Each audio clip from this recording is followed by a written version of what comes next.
So we do have a call in queue, but at the same time, we've got Lon Philip Sullivan on the line from LSU Odyssey. Maybe Lon has stepped away here for a second, but we want to get to him before we take this next call. I believe. Lon, are you there? What's up, Mark? Yo. What is up? Hey, how you doing? I'm doing well. How's it going tonight? That's all right. We're doing all right. How about you? I'm doing well. So there's some big news on the Bayou. So this affects, this is all involving a lot of controversies that have been brewing, and a lot of rumors and a lot of investigation over the last several months. And you're going to have to pretty much lay it out for us where we stand on all this. Well, actually, there's 2 investigations with Les Miles alone. There's 2013. That's the main one. There's supposedly a secret settlement that he paid to a student to silence her how do I put this? Her allegations of his harassment is what Brooks Cabina and Andrea Gallo wrote in the Advocate. They described his conduct as harassment. He paid an undisclosed settlement to this woman, and that has been released through the Hughes Blackwell investigative firm, who LSU hired to do the independent investigation into the school's handling of Title IX cases. And from Hughes Blackwell's findings, that's what they found. But then also there's a Taylor Johnson report, I believe it was the name of that law firm. I just want to make sure I get that right. Or Taylor Porter, perhaps. Let me make sure I get that right. There was an earlier investigation from Les Miles, where back in let's see, his Oklahoma State days as well, he had already been involved in a controversy at his previous head coaching job at Oklahoma State University. This is according to the Advocate. A 2013 Sports Illustrated investigation uncovered that some female student hostesses at OSU had sex with prospects during recruiting visits. Hostess programs have been used at other schools, including LSU. According to Sports Illustrated, Miles had a central role in vetting candidates for Oklahoma State's program. So there's a lot of stuff going on with LSU. And that law firm is Taylor Porter as well. So you've got 2 different investigations. Hush Blackwell's their investigation found a lot of different things about their report is going to be released in about a week, I think, about what they found with LSU's handling. But then there's also these Taylor Porter documents that are showing, really, it goes all back to what I've said the whole time, Mark, and I said this on your show. I believe that this is all about a culture Les Miles and Joe Oliva created in that athletic department that seemed to survive for quite some years until the last few. And it seemed the Drake Davis case was the last, and the Ray Parker as well. Ray Parker, I should say, would be the last case. It just seems like there's just some craziness going on, and it seems like everything's about to come out, and we're going to see how everything was handled. But, according to my barometer, I did not feel that Les Miles and Joe Oliva, who was the AD at the time during the Miles tenure, were doing a good job at all. I felt like it was an absolute circus in the discipline department, and it just seemed some oddball stuff was going on, and this is no shock to me. But it is quite an intense step for a lot of people to imagine. But this is something I've been kind of thinking, had an instinct of for a while, that something wasn't off.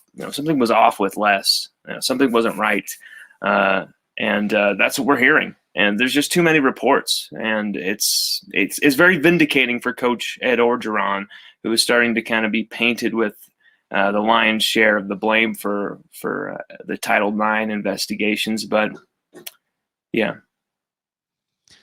We got Lon Philip Sullivan on the line from LSU Odyssey, so join him and the rest of the crew over there covering LSU athletics. So I remember when Sports Illustrated posted that 2013 story, and it was detailed, it was lengthy, it was exhaustive, it was alarming and shocking. And I remember waiting and thinking, okay, this is all going to blow up. This is Sports Illustrated. This is when people actually went out and bought these Sports Illustrated magazines off the shelf. Like, this was a big deal. And then nothing resulted. And I have since forgotten about it to a certain extent until you just brought it up. So my question to start this out would be, is there any connection between these two incidents, these two alleged incidents? Or the two stories, I should say. There are many incidents involved, but the two stories that you cited. Oh, you mean with Les? Yes. With Les specifically, I would think so. I mean, obviously, Oklahoma State, what happened there is a whole different issue. But it seems with Les, there's just a lot of, the bulk of the Title IX investigations came during his tenure as well. Not only that, the players as well. But I think Ray Parker, Drake Davis were the only two. And I think Ed Ingram as well, but Ed Ingram was cleared of those charges, so we can't really count that one. But so you got two, and then you've got a lot of craziness from the Les Miles era, especially Darius Geis, as we well know. And it seemed like Ed Orgeron was kind of, put with the brunt of that in that USA Today piece, and Les kind of got away with one there, and in a lot of people's eyes. And so it kind of feels more justified than, I don't feel like LSU fans are afraid for Les Miles here. I think LSU fans sensed something was off from just what I'm hearing. So I would think that even though this is it is extremely serious, that with all the main players in charge, the culprits off campus, no longer affiliated with the university, that what is going to be the ramifications of this? You're not going to penalize, although this happens every time that there is periphery collateral damage. But in this case, nobody's left from that regime. Yeah, I mean, here's the thing though. LSU still has Verge Osbury on the staff. Okay. And he had texts from Drake Davis admitting to punching a woman, and he did nothing about it. He didn't report it. He did nothing about it. He sat on those texts, and he reported them later after the fact, which doesn't count in my book. You act when you hear something like that. It's despicable, and he's still on staff. So LSU maybe get punished for that type of thinking, having Verge Osbury there. Maybe the optics of that doesn't look too good. But the rest of it would feel a little harsh if this current regime were to be banned from bowl games anymore after we were already banned from last year's. I think it'd be a little too much until we see the entirety of the investigation. And, we'll get that from the Hush Blackwell independent review, but we also need to see how the rest of this plays out. If LSU can find who actually, did this, who were the specific people responsible for covering this up. I have a few names. You got the Verge Osbury, Sharon Jones is a name that was thrown around a bunch, and I cannot find any evidence to confirm anything that Sharon Jones did. So I don't know if USA Today just lumped her in there. But I can't find any evidence for any wrongdoing from Sharon Jones's side. So that's just to say that to give her a little credit there for Sharon Jones, because I feel like until I see some of that evidence of her wrongdoing, that's kind of weird that her name is involved. But Verge's, he has no excuses for what Verge Osbury did. But yeah, interesting times. I don't see LSU getting some type of multi-year bowl ban or some 10+ scholarship rip. They've already cut our scholarships pretty hardcore. They've already limited our recruiting time pretty hardcore. There's a lot of barometers, a lot of hoops that LSU are already having to jump through right now, and I just can't see any more being tacked onto that. But that's just me thinking logically. I'm not thinking like the NCAA. And the NCAA, knowing them, they've been wanting to punish LSU for quite some time. This is like the third time they've gotten the FBI involved with us. And it's the first time that it really, should have been, the FBI should have been involved. This is the first time. And, we'll see. We'll see, Mark. It's a really messed up situation. I can't see LSU being banned from going to the college football playoff. I can't see us being banned from a postseason bowl. I just can't see it. I can't see it. I can't see a death penalty type penalty. I just don't see it.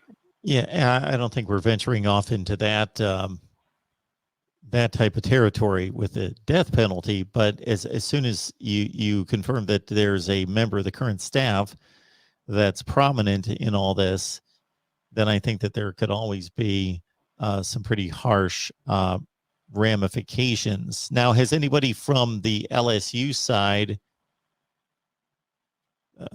had any kind of rebuttal or any kind of response to this outside of we're going to cooperate with the investigation? Les Miles, when he was called by, I believe it was the Advocate, he said that's not true to the allegations by the woman that there was a settlement in 2013. He tried to claim that wasn't true. LSU, as for themselves, I actually sent a Freedom of Information request to them myself for these sealed documents, and they tried to claim there wasn't any sealed documents, and gave me some type of excuse as to why they didn't have to produce the documents, and it's just a waiting game to just to stall until we run out of time, and they finally have to send them, and then will it be relevant by that time, or that's what they're trying to I think do here. And whoever in the athletic department is in charge of whatever's going down, I think that's who LSU needs to remove. It's toxic, and it's probably the last stay over from the Les Miles era.